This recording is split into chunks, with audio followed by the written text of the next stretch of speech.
In an attempt to shine light on those who are unilaterally making public policy in private, health freedom advocate John Hamill took a small video camera into 2 Codex meetings in 1998. These grainy videos are all that remain of the tapes, which mysteriously disappeared. Moving right along, agenda number 5 on violence and minerals. So are you going to strike that second paragraph? Well, these are draft positions. They go in as draft positions. So they're not the final nor the formal position. You've seen the letter from Ron Paul then, and this was signed by Ron Paul, Congressman Stump, and Congressman Cook. We have received a lot of mail. We've looked at all of it. And you acknowledge that this represents the will of the American people and the will of Congress, correct? There's a wide range of opinions on this one. Despite multiple written requests and the intervention of a US congressman, the FDA refused to answer any questions about codex, dietary supplements, or even labelling for this documentary. But judging from this rare interview with Michael R. Taylor, then Deputy Commissioner for Policy at the FDA, it is apparent that the agency is unaccustomed to meaningful questions about health policy by the media. You stated your concern, and the FDA certainly has, on L-tryptophan. What about your concern regarding something like Prozac, that very well documented 28,000 adverse reports, 1,600 suicides associated with that drug? Drugs that go through our very rigorous testing and review process are very well understood chemicals, and drugs are recognized to have both risks and benefits. That's why they go through a rigorous evaluation, and when those products are put out on the market, we have a good scientific understanding of both the risks and benefits, and that's laid out in very detailed labeling that physicians then use to decide whether to prescribe those products for their patients. Side effects are part of pharmaceuticals. That's recognized, and that's why we're so careful scientifically. There's just no comparison between that situation and what we are dealing with dietary supplements, which have not been subjected to that kind of study, have not been evaluated by FDA.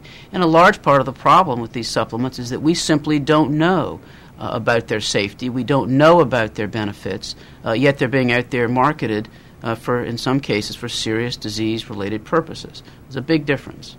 Well, obviously, they would say something along the lines of that it was the only natural alternative to some of these kinds of drugs, and that's a concern to people that want natural alternatives, I suppose. Right. And since the cases against Prozac have been so high, people would question whether or not the health risks of L-tryptophan, again, versus a Prozac and that kind of usage is judged under the same standards, if you will. Well, this really wasn't on the list of things we were going to get into today. Well, he mentioned L-tryptophan, and it just...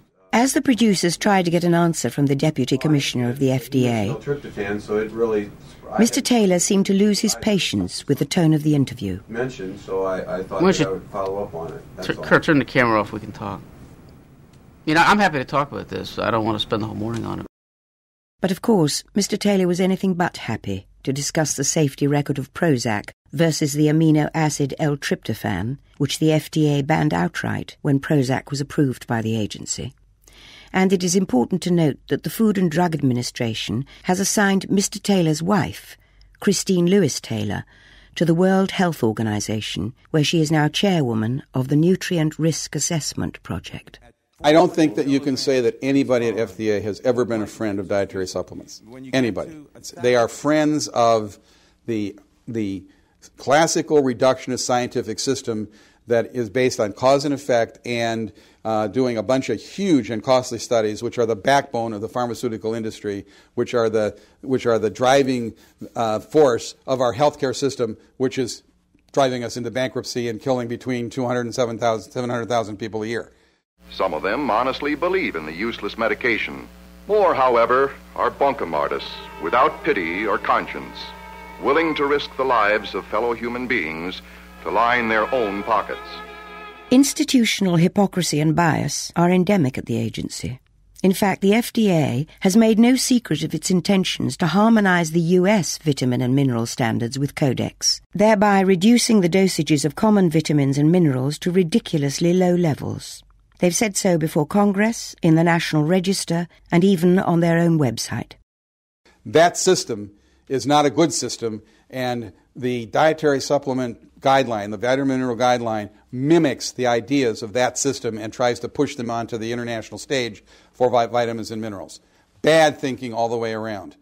We are at a stage in society when a large number of people, consumers and patients, are waking up to the fact that the healthcare system that they've placed their trust in now for decades is not delivering the healthcare that they need.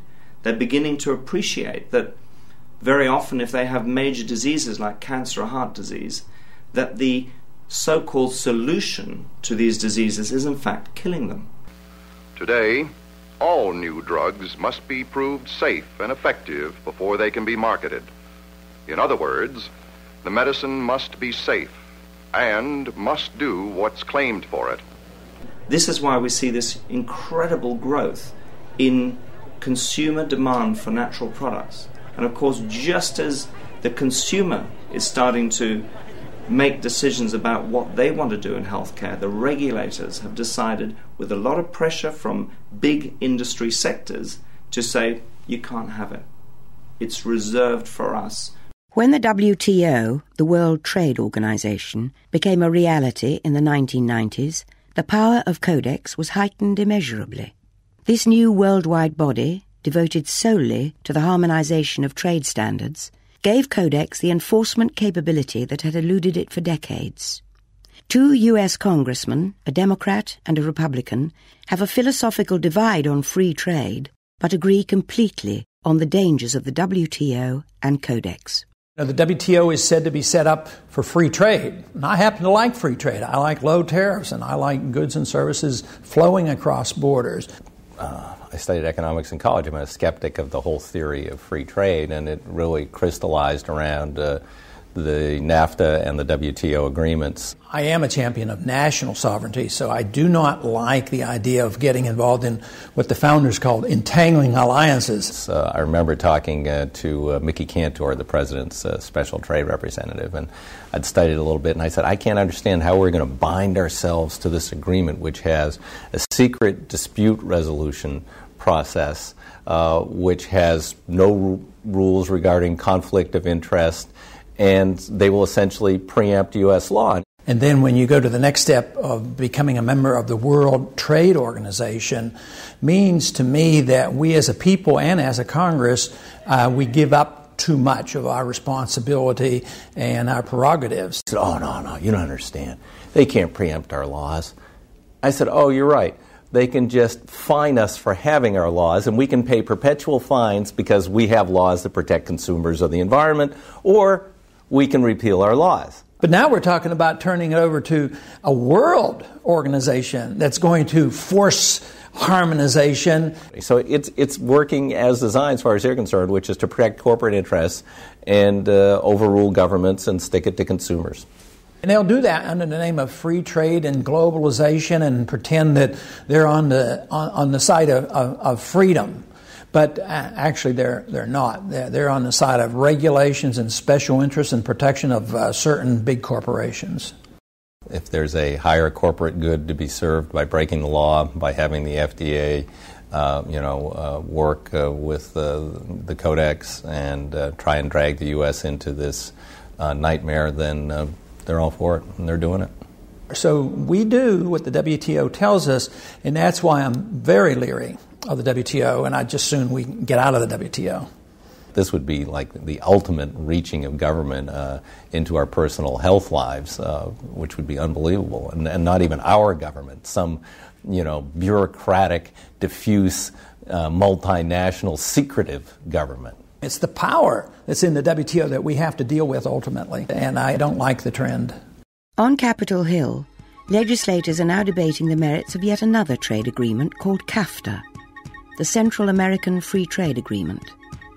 This latest Trojan horse was wheeled into Washington as a saviour for a faltering economy.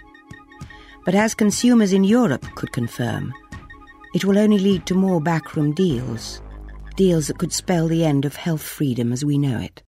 Now, people think that could never happen here.